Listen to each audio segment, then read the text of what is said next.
зборови на охрабрување. Ја слушате програмата Охрабрувачки зборови од авторот Дарлин Сала. Користи го она што го имаш. Таа живееше во Јопија, крајбрежен град на крајот на блескавиот Медитеран.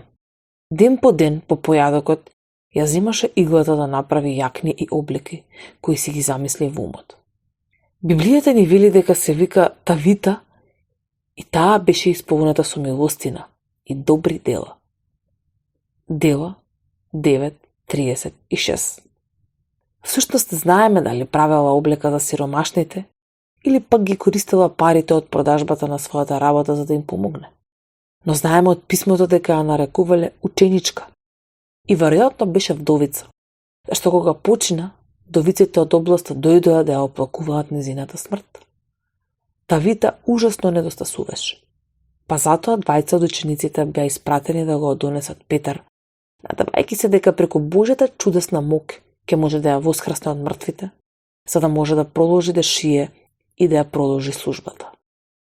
И токму тоа се случило. И ова се разгласи по цела Јопија. И мнозина поверуваа во Господа. Дела 9:42. Тавита имаше игла и ја користеше за Божја слава. Можеби нема да се пронајдеш воопшто во оваа приказна. Ке ми кажеш дека не те бидува кога станува збор за шиење. Но можеби си одлична во сметководство. Користи го пенкалото за Бог. Можеби не би знаел што да направиш со уметничката четка и масло, но си сјаен готвач. Користи ги твојата шпатулва и тенџериња за Бог.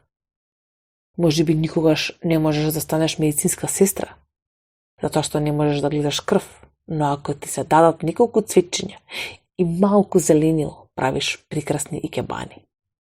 Користи ги своите вештина со цвеќињата за него. Без оглед дали е камера или пенкало, или мистрија. Користи ги за да го благословиш Бог и луѓето во потреба околу тебе. Тавита би ти кажала дека доброто што ќе го постигнеш ќе ти донесе многу повеќе радост, отколку да ги користиш тие алатки само за себе.